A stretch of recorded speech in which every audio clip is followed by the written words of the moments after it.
Welcome.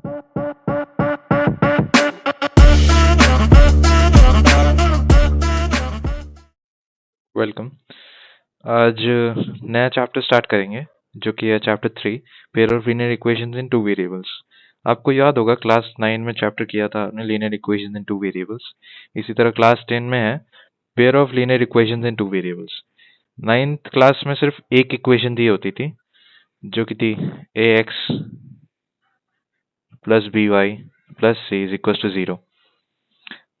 इस chapter में pair होगी, मतलब कि दो इक्वेशंस होंगे, ax plus by plus c is equal to 0। इधर दो इक्वेशंस सिमिलर है तो a की वैल्यू इधर a1 मान लेते हैं, b की वैल्यू b1 और c की वैल्यू c1। इसी तरीके से इस इक्वेशन में a की वैल्यू a1 a2 सॉरी और b2 और c2 मान लेते हैं। अब क्योंकि दो इक्वेशन है तो क्वेश्चन में जो केस बनते हैं वो कुछ इस तरह बनते हैं कि उसमें दो इक्वेशंस का यूज होता है। एक एग्जांपल से समझते हैं कि आपको यहाँ पे कि किस तरीके से यहाँ क्वेश्चन होते हैं और उनको किस तरीके से सॉल्व किया जाता है। मान लीजिए यहाँ दो दोस्त हैं, एक राम और एक मोहन। अब जब ये दोनों दोस्त स्टेशनरी पे गए तो राम ने खरीदे कुछ 4 pencils, 4 pen and 3 pencils, and Mohan ने खरीदे 2 पेन्स एंड 4 पेंसिल्स। राम ने जो ये 4 पेंसिल्स और 3 पेन सॉरी 4 पेन और 3 पेंसिल्स के प्राइस दिए वो थे 55 रुपीज, और 2 पेन और 4 पेंसिल्स के प्राइस मोहन ने पे किए वो थे 40 रुपीज। तो इसमें ये बताना है इस क्वेश्चन में कि 1 पेन की प्राइस कितनी होगी, 1 पेंसिल की प्राइस कितनी होगी। अगर हम ऐसे देखें ये दो केसेस को, तो इस तरीके से आप बता नहीं पाएंगे कि एक पेन की प्राइस कितनी है, एक पेंसिल की प्राइस कितनी है। इस तरीके के प्रॉब्लम होते हैं जिनमें दो केस बनते हैं। उनको सॉल्व करने के लिए आपको pair of linear equation in two variable की यूज होती है। अब इनका कुछ इस तरह यूज होता है कि आपको हर एक क्वेश्चन में दो चीज जरूर दी गई होगी। यहाँ पेन पेंसिल दिया है, कुछ क्वेश्चंस में ऐसे दिए हो सकते हैं जैसे बुक कॉपी दिया हो, कुछ केसेस में ऐसा भी हो सकता है एजेस का सम हो, उसमें फादर की एज दी हो, सन की एज दी हो। इनको सॉल्व करते हैं तो देखते हैं कि 1 पेंसिल्स और 1 पेन की प्राइस क्या होगी। सॉल्व करने का कुछ तरीका ये है कि पहले हमें प्राइसेस लेट करने पड़ेंगे कि late price of 1 pen is equals to rupees x and let price of 1 pencil is equals to rupees y। तो राम का देखते हैं पहले। तो जो पहला केस बनेगा राम का वो होगा, उसने 4 पेन खरीदे और हमने एक पेन का दाम लिखा है x, तो 4 पेन्स के दाम होंगे 4x। और उसने 3 पेंसिल्स खरीदी, हमने एक पेंसिल का प्राइस लिखा है y, तो 3 पेंसिल्स के प्राइस होंगे 3y। अब ये दोनों उसने साथ में खरीदे जिसकी टोटल प्राइस उसने भरी 55 रुपीज। तो 4x plus 3y is equal to 55। ये बनेगा राम के केस में, केस 1। ये इक्वेशन बनी केस 1 की। वहीं केस 2 अगर देखें हम, जो मोहन का केस है, उसने 2 पेन्स खरीदे और हमने 1 पेन का प्राइस रखा है x, तो 2 पेन्स का प्राइस होगा 2x, और साथ में उसने 4 पेंसिल्स खरीदी हैं और हमने एक पेंसिल का प्राइस रखा है y, तो 4 पेंसिल्स का प्राइस होगा 4y। ये टोटल मिला के उसने प्राइस पे की 40 रुपीज। ये हुआ सेकंड केस मोहन का इक्वेशन। ये दोनों इक्वेशंस हमें मिली ये दो केसेस के बेस पे, और इन इक्वेशन को सॉल्व करने के लिए हम कई सारे तरीके दिए होते हैं। उनमें से कुछ तरीके ऐसे होते हैं। पहला तरीका होता है अलजेब्रिक तरीका, अलजेब्रिक मेथड सॉल्व करने का, जिसमें कि 3 मेथड आते हैं। पहला होता है सब्स्टिट्यूशन मेथड, दूसरा होता है एलिमिनेशन मेथड,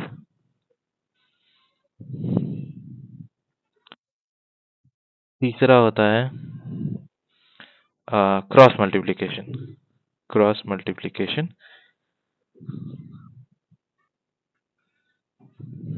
मेथड, और दूसरा फोरमोस्ट मेथड होता है geometrical method.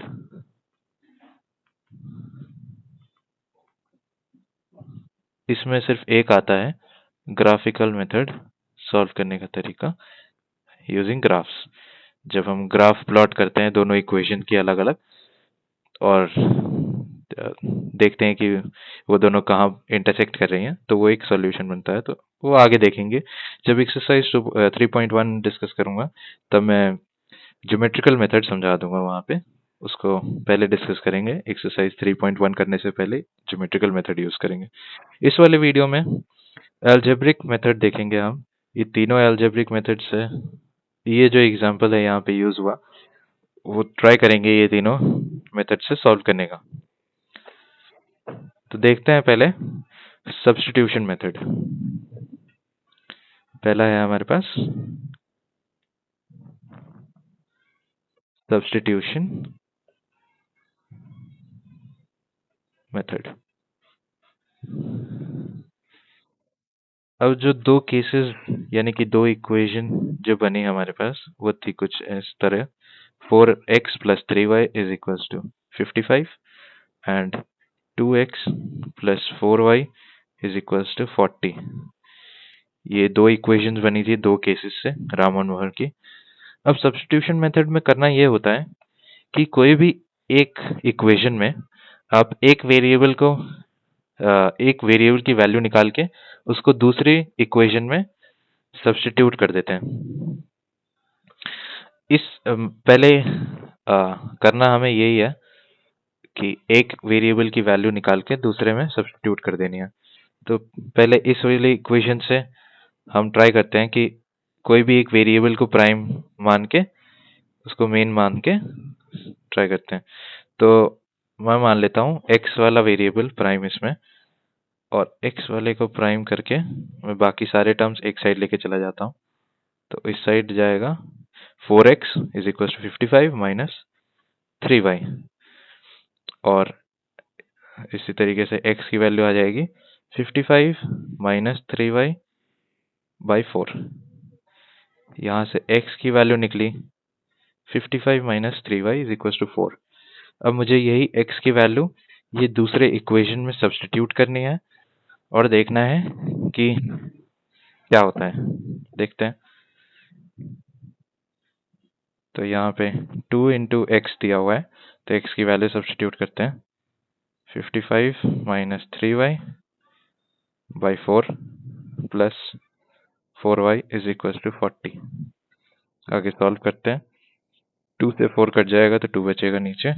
55 minus 3y by 2 plus 4y is equal to 40। ये हुआ। फिर आगे एलसीएम लेते हैं। 55 माइनस 3y 2 आएगा एलसीएम, और इधर 1 से मल्टीप्लाई करेंगे तो 55 माइनस 3y बचेगा, और इधर नीचे 1 है तो 2 और 1 से डिवाइड करेंगे तो 2 होगा, और प्लस 2 से 4y को मल्टीप्लाई करेंगे तो 8y आएगा इज इक्वल टू 40। और सॉल्व करते हैं तो ये आएगा 55 plus 5y is equal to 2 को उस तरफ लेके जाते हैं तो इधर डिवाइड में तो उधर जाएगा तो मल्टीप्लाई हो जाएगा 40 इंटू 2 विच इज 80। अब हमें निकालनी है, इसमें एक ही वेरिएबल है y की वेरिएबल, तो y का वैल्यू निकालते हैं इस इक्वेशन से। तो y की वैल्यू निकालने के लिए 5y को इस साइड रखते हैं और बाकी सबको उस साइड लेके जाते हैं। उस साइड आया 80 माइनस 55 विच इज 25, और उसी तरीके से y की वैल्यू निकलेगी 25/5 इज इक्वल्स टू 5। यहाँ से y की वैल्यू निकली 5, तो एक वेरिएबल की वैल्यू हमें मिल गई जो कि है 5। इसको इस इक्वेशन में पुट करना है, जिससे हमें दूसरे वेरिएबल की भी वैल्यू मिल जाएगी x की। x की वैल्यू निकालने के लिए बस ये सिंपली y की वैल्यू पुट कर देनी है। तो x is equals to 55 minus 3 into y की वैल्यू 5 है, तो y इज इक्वल 5 पुट कर दिया, 3 इंटू 5/4। इसको सॉल्व करते हैं फर्दर। 55 माइनस 15/4, 55 माइनस 15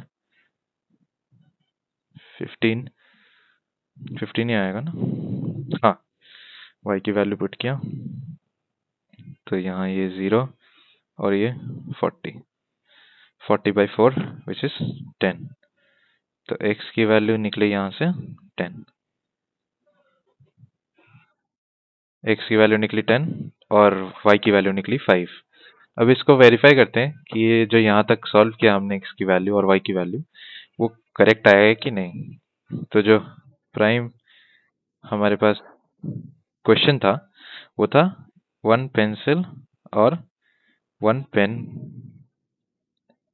1 पेन और 1 पेंसिल का निकालना था हमें। तो हमने एक पेन का प्राइस रखा था x और एक पेंसिल का प्राइस रखा था y।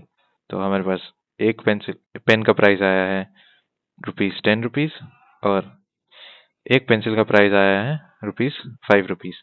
तो जो केस बना था कि राम ने 4 पेन्स खरीदे थे और 3 पेंसिल्स खरीदी थी, तो 4 पेन्स के हिसाब से 4 पेन्स खरीदी उसने, 4 पेन्स खरीदे, तो 4 into 10 which is 40 plus 3 pencils खरीदी उसने, 3 इंटू 5,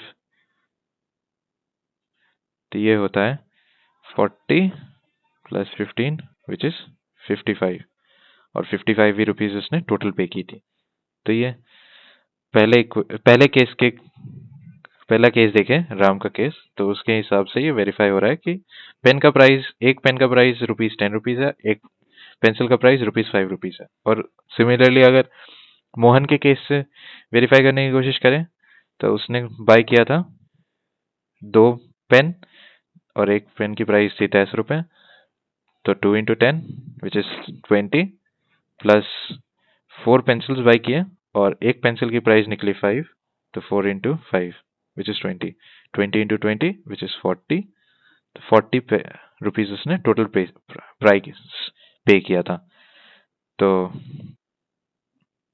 दोनों के केसेस से हमने देखा कि जो 1 पेन और 1 पेंसिल के प्राइस है वो ₹10 एंड ₹5 है, वो वेरीफाई होता है। अगला मेथड देखते हैं। ये तो था सब्स्टिट्यूशन मेथड। एल्जेब्रिक मेथड में एक जो हमने मेथड किया वो था सब्स्टिट्यूशन मेथड। अगला मेथड है एलिमिनेशन मेथड। अगला मेथड है एलिमिनेशन मेथड। फिर से दो केसेस के हिसाब से जो इक्वेशन बनी थी वो लिखते हैं। 4x plus 3y is equals to 55 and 2x plus 4y is equals to 40। अब एलिमिनेशन में ये करना होता है कि उसमें कोई भी एक वेरिएबल पहले एलिमिनेट करना होता है। कोई भी पहले क्या करनी है हमें, एक वेरिएबल एलिमिनेट करनी है। तो इसमें पहले देखते हैं दोनों इक्वेशन साथ में रख के कि कौन सा एक वेरिएबल एलिमिनेट करना इजी होगा। दोनों केसेस में यहाँ x के कोएफिशिएंट 4 हैं और x की कोएफिशिएंट इस इक्वेशन में 2 है, और इसमें y की कोएफिशिएंट 3 है, और सेकंड वाले इक्वेशन में इक्वेशन नंबरिंग दे देते हैं, इक्वेशन 1 एंड 2, और y की कोएफिशिएंट है 4।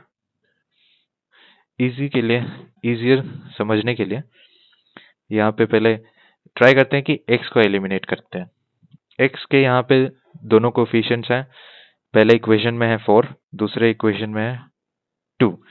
तो पहले 4 एंड 2 के एलसीएम लेते हैं। 2 1 2 1 1 विच इज 4। तो हमें इन दोनों इक्वेशन में x की कोफिशिएंट को 4 करना है। 2 क्रॉस 2 इज इक्वल टू 4। इन दोनों कोफिशिएंट का हमने एलसीएम लिया तो हमारे पास एलसीएम आया 4। तो हमें दोनों इक्वेशन में x के कोफिशिएंट को 4 करना है। तो पहले इक्वेशन में देखते हैं, x के कोफिशिएंट ऑलरेडी 4 है तो उसको 1 से मल्टीप्लाई करेंगे। लेकिन दूसरे इक्वेशन में देखें तो x की कोफिशिएंट क्या है, 2। तो उसको 4 करने के लिए 2 से मल्टीप्लाई करनी पड़ेगी। जब भी हम एक नंबर पूरे इक्वेशन से मल्टीप्लाई करते हैं तो इक्वेशन के हर एक टर्म से वो नंबर मल्टीप्लाई करना पड़ता है। तो पहला इक्वेशन तो 1 से मल्टीप्लाई हुआ तो वो तो एज इट इज आया। तो equation 1 becomes 4x plus 3y is equals to 55। और वहीं इक्वेशन 2 becomes 2 से मल्टीप्लाई किया एक एक टर्म को तो 2 into 2 4x plus 2 into 4 8y plus 2 into 40 which is 80। अब एलिमिनेट करना है हमें। तो एलिमिनेट करने के लिए मैं क्या करूंगा, इसमें से फर्स्ट इक्वेशन, अब ये इक्वेशन बनी थर्ड और ये इक्वेशन है फोर्थ। तो मैं थर्ड इक्वेशन में से फोर्थ इक्वेशन सब्ट्रैक्ट करूंगा। सब्ट्रैक्ट करने पे क्या होगा कि ये दोनों के साइंस चेंज हो जाएंगे, हर एक टर्म का साइंस चेंज हो जाएगा। तो 4x minus 4x which is 0, तो ये टर्म हट गया। और इधर प्लस 3y माइनस 8y, तो हमें मिलेगा 5y माइनस के साइन पे। जो टर्म बड़ा होगा उसका साइन लगेगा। तो यहाँ पे 8y बड़ा है तो उसका साइन माइनस का है तो वो लगा। फिर प्लस 55 माइनस 80 वो होता है 25। और साइन यहाँ पे बड़े टर्म का लगेगा तो 80 बड़ा टर्म है तो साइन यहाँ पे माइनस का साइन। अब इसे फर्दर सॉल्व करना पड़ेगा y की वैल्यू निकालने के लिए। तो यहाँ पे y की वैल्यू हो जाएगी -25 बाई -5। माइनस माइनस कैंसिल होके ये बचेगा कितना, 25 डिवाइडेड बाई 5 विच इज 5। तो y की वैल्यू हमारे पास यहाँ पे आई 5। अब इस y की वैल्यू को हम किसी भी एक इक्वेशन जो हमारे पास इक्वेशन 3 या 4 है उसमें पुट कर सकते हैं। तो यहाँ पे लिखता हूँ मैं, putting y is equals to 5 in equation 3 में पुट करके देखते हैं। तो हमें मिलता है 4x प्लस 3 इंटू वाई की वैल्यू है 5, तो 3 into 5 which is equals to 55। Solve करके देखते हैं तो आता है 4x plus 15 is equals to 55। 4x 15 को उधर ले गया तो 55 minus 15 which is equals to 40। और x की value is equals to 40 divided by 4 which is equals to 10। तो यहाँ x की वैल्यू हमें पास आई 10। हमने जब पहला मेथड यूज किया सब्स्टिट्यूशन का उसमें देखा कि x की वैल्यू आई है 10 और y की वैल्यू आई है 5। उसी तरीके से इस वाले मेथड से, एलिमिनेशन वाले मेथड से भी हमारे पास x की वैल्यू है 10 और y इज इक्वल्स टू 5। तो दोनों सही आ रहे हैं, इसका मतलब हमने जो किया है वो सही है।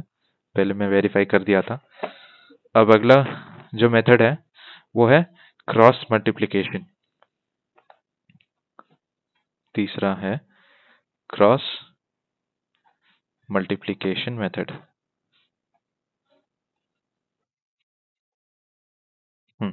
क्रॉस मल्टीप्लिकेशन, फिर से दोनों केसेस का इक्वेशन लिख लेते हैं। 4x plus 3y is equal to 55 and दूसरा इक्वेशन था 2x plus 4y is equal to 40। ये मेथड करने से पहले हमें जो दो इक्वेशन फॉर्म हुई है हमारी, उसको जनरल टर्म में, जो जनरल टर्म था हमारा ax plus by plus c is equal to 0, ये जनरल टर्म में हमें पहले, ये हमारा जनरल टर्म है, जनरल एक्सप्रेशन बोल देते हैं। जनरल एक्सप्रेशन बोलते हैं। इस जनरल एक्सप्रेशन में हमें ये दो इक्वेशंस को लिखनी होंगी पहले, उसके बाद करते हैं आगे जो करना है। पहले मैं इसको जनरल एक्सप्रेशन में लिखता हूँ। तो यहाँ पे पहला इक्वेशन अगर मैं देखूँ तो ax प्लस बी वाई तो मुझे यहाँ पे मिल रहा है। x की कोएफिशिएंट है, y की कोएफिशिएंट भी है, लेकिन जो कांस्टेंट टर्म है वो यहाँ पे इक्वल टू के बाद में है। तो मुझे इस लेफ्ट साइड लिखने के लिए उसको लेफ्ट साइड पे लेना पड़ेगा। तो इस साइड पे आएगा तो माइनस हो जाएगा। तो वो इक्वेशन जनरल एक्सप्रेशन में ऐसे कुछ होगी, 4x plus 3y minus 55 is equal to 0। वहीं दूसरा इक्वेशन होगा, उसको जनरल इक्वेशन में लिखने के लिए 40 को उस साइड लेके आएंगे तो 2x प्लस 4y, 40 को लेफ्ट हैंड साइड पे लेके आएंगे तो 2x plus 4y minus 40 is equal to 0। ये हमारे पास दूसरा इक्वेशन आया। क्रॉस मल्टीप्लिकेशन मेथड में एक फॉर्मूला है जिसको फॉलो करना है। तो जो फॉर्मूला है वो यूज होता है क्रॉस मल्टीप्लिकेशन में, जिसको फॉलो करके हमें सॉल्व करना है। वो कुछ इस तरीके से, x बाय y बाय और 1 बाय। ये लिखने के बाद आपको इजियर करने के लिए मैं समझा रहा हूँ ये चीज कि पहले एक सर्कल लेना है, इस पे 3 points a, b, c, a b c, ये 3 अलग अलग पॉइंट्स ले लेनी है। अब x के नीचे हम b से स्टार्ट करेंगे तो देखेंगे कि 20 इधर एंटी क्लॉकवाइज जाना है। तो b से c जा रहे हैं तो b c minus b c। उसके बाद c से a जाने वाले टर्म्स लिख देंगे। c से a जा रहे हैं तो y के नीचे c a minus c a। फिर 1 के नीचे a से b जा रहे हैं तो a b minus a b। अब इसमें 1 2 2 1 1 2 2 1 1 2 2 1। ये है क्रॉस मल्टीप्लिकेशन का फॉर्मूला। ये एक इजी तरीका था एबीसी को अलग अलग पॉइंट्स लेके फिर एंटी क्लॉकवाइज में धीरे धीरे जाना। वीडियो को आप बैक करके देख लीजिए, अगर समझ में नहीं आए तो धीरे धीरे करके, तो ये इजी हो जाएगा और ये समझ में आ जाएगा। पहले x के टर्म्स लिखने हैं, x by is equal to y by is equal to 1 by. उसके बाद ये एक सर्कल बनाना है जिसमें 3 पॉइंट्स लेने हैं ए बी सी। फिर x के नीचे लिखने के लिए b से c अज्यूम करेंगे, b से स्टार्ट करेंगे, पहले स्टार्टिंग होगा यहाँ से। फिर b से स्टार्ट करके हमें एंटी क्लॉकवाइज जाना है तो b से c गए तो b और c लिख दिया, b c लिख दिया। फिर y के टर्म्स लिखने के लिए c से a गए तो c a minus c a लिख दिया। फिर 1 के टर्म्स लिखने के लिए 1 बाय a से b गए तो a b minus a b लिख दिया। अब हर एक टर्म में 1 2 2 1 1 2 2 1 1 2 2 1 ऐसे लिख के ये फॉर्मूला बनता है हमारा क्रॉस मल्टीप्लिकेशन का। अब जो हमारे पास जो इक्वेशंस बनी थी, इक्वेशन 1 और इक्वेशन 2। इक्वेशन 1 से देखें तो हमारे पास a1 की वैल्यू है 4, b1 की वैल्यू है 3। ये अगर जनरल इक्वेशन से हम कंपेयर करके देखें तो a1 की वैल्यू है, सिंस दो अलग अलग इक्वेशन है तो a को a1 लिख दीजिए पहले वाले इक्वेशन में, b को b1 और c को c1। और वैसे ही इधर दूसरा इक्वेशन में a2, b2 और c2। तो इधर c1 की वैल्यू है -55 और इधर सेकेंड इक्वेशन से a2 की वैल्यू निकली 2 और b2 की वैल्यू 4 और c2 की वैल्यू -40। अब बस इसमें वैल्यूज पुट करते जाएंगे। b1 की वैल्यूज है 3, b1 into c2, b1 into c2, बस सिंपली वैल्यूज पुट करनी है और हमें सॉल्व करना है। और b2 की वैल्यू है 4, c1 की वैल्यू है -55, 4 into 55 which is equals to y।